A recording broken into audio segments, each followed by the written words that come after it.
and talk some more about the servant. And I want to define the servant because the new translations, all the modern new translations, the NIV, New International Versions, the New King James Version, which is not King James, it's a totally different translation, or paraphrase, I like to call it. New Living Translation, Revised Standard, American Standard, all of them change the word servant to slave. So that's improper, incorrect, wrong, false, however you want to call it, translation of that word. The original word was translates into English as servant, and there's a specific reason why. So servant, as described by Webster's 1928 dictionary, servant is, let's go back down here.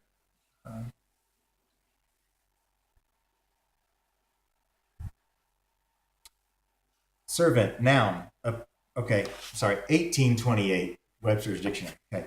Servant, noun, a person, male or female, that attends another for the purpose of performing menial offices for him, or who is employed by another for such offices or for other labor and is subject to his command. The word is correlative to master. Servant differs from slave, as the servant's subjection to a master is voluntary. That means they wanted to. They made themselves under this person. They volunteered to do this. The slave is not. Every slave is a servant, but every servant is not a slave. A slave is someone who's forced to do something they don't want to do for somebody they don't want to do it for. So that's incorrect, because in the Bible it talks about all these people, the beginning of a lot of the epistles, a lot of the writers say, servant of Jesus Christ. Paul, a servant of Jesus Christ. James, a servant of Jesus Christ. These people are saying they're servants because they volunteered. In the Bible, in Ephesians chapter 6, verse 6, we'll start in verse 5. Servants, be obedient to them that are your masters according to the flesh, with fear and trembling and singleness of heart as unto Christ. Not with eye service as men pleasers, but as the servants of Christ, doing the will of God from the heart. See, that's the difference. A servant of Jesus Christ is somebody who does it from the heart. They're not forced to do it. God doesn't force anybody to be obeying him or doing kind of service for him. We volunteer. And that's the difference between a believer and an unbeliever. Between a Christian and someone who's not a Christian is a Christian, I like to use the word believer, is somebody who believes what God's done for them and what Jesus has done to pay for their sin. And they want to serve him now because of that. They don't serve him to become a Christian or to go to heaven. They do it because they're happy what God has done for them, and they now want to serve him.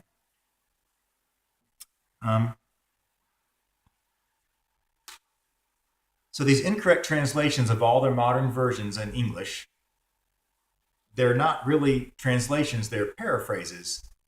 Whenever there's a place in the Bible where the original language said a certain word, like it would have been translated perfectly into servant, they change it to slave because the word slave fits their doctrine. And so they take the words and change the Bible to fit their doctrine, which is totally backwards. They should be fitting their doctrine, taking their doctrine and fit it to the Bible. That would be the proper way of doing it. But the translators have taken and changed words like servant to say slave. In this particular instance, to change the word servant to slave fits the Calvinist doctrine. The Calvinist doctrine is a false teaching that teaches that God chose who's going to go to heaven and God chose who's going to go to hell before you were ever born, before you ever did anything. It's a false teaching, and it causes so many problems and misunderstanding of God and of the Bible and the understanding of God and how God is. The Bible says many, many, many times we're supposed to seek after him.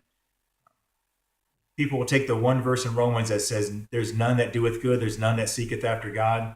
And they'll say, look, see, no one seeks after God. Those verses are talking about people who are not believers.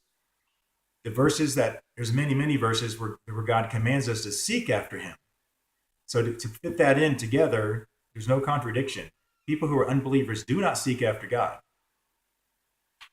But to become a believer, you have to seek after God and seek his will, seek to know him. And Jesus in the Bible says that he'll be found. People have to want to know God. So you take, say, there's a Indian in America 200-300 years ago, has no missionary, no Bible, no understanding or knowledge of Jesus, and he wants to know about God as he becomes an adult and becomes accountable to God. He wants to know about God. What would he do? He would start wanting to know. And if he really wanted to seek God and understand and find the God that he knew there was a creation, he could tell by creation there's a creator. And his conscience tells him that also. Romans tells us these things, that nature and your conscience God gave us to tell him about that there is a God. Once he started having those thoughts, God would make sure that that person found him by either sending him a missionary or getting a Bible to him, getting some way for him to become a believer. Same thing with somebody in Africa today. You say, oh, about the people in Africa who don't know. There's tribes you've never heard and people who've never had a Bible or never heard the word Jesus. And if they took an effort and actually wanted to seek the God who made creation, God would make himself known to them. A missionary would get a burden to go to that place, or some person in the world would get literature to them that would teach them about God. That's how we seek. You have to seek to find God. So this false teaching of Calvinism that God has chosen already before you're ever born, people who are going to heaven and people who are going to hell, does not fit the Bible at all. It's a misunderstanding of just a few verses, and they've taken that misunderstanding of a couple verses that talk about predestination or being predestinated. The predestinated means we're predestinated, those verses, I'm not going to bring it up right now, but predestinated to become conformed to the image of Christ. What God was saying is everyone who becomes a believer, God has predestinated those people who become believers, who seek after God and become believers.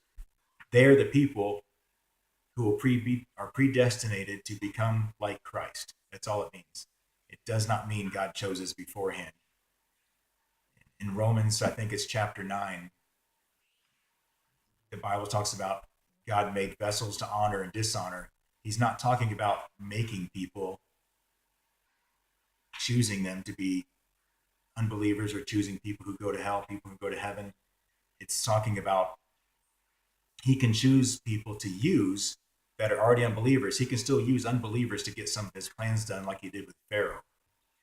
Pharaoh was an unbeliever, and God used him, and he knew the things that he did would harden Pharaoh's heart. So the Israelites would be able to get free eventually, but God wanted to show miracles to show his own power through Pharaoh. If Pharaoh had given in, he had a Pharaoh that would give in when God was showing his power, then that would not allow God to show his power. God wanted to reveal his power. So remember, the King James Version, not the New King James. The New King James is corrupt also. These other translations are made for money. King James was the only one that was not made for money. These other versions are all made for money. The Bible's the best-selling book of all time. Each year it sells a fortune. These publishers want to make new versions so they can sell new versions. People write new versions. And the legal words for copyright law, to get a copyright, to say you've got a new version of the Bible, to be able to copyright it and sell it, is it has to have substantial changes. So the lie of the New King James to say that they just changed a couple little words to more modern things is not true. So we'll talk about that more later. Thanks.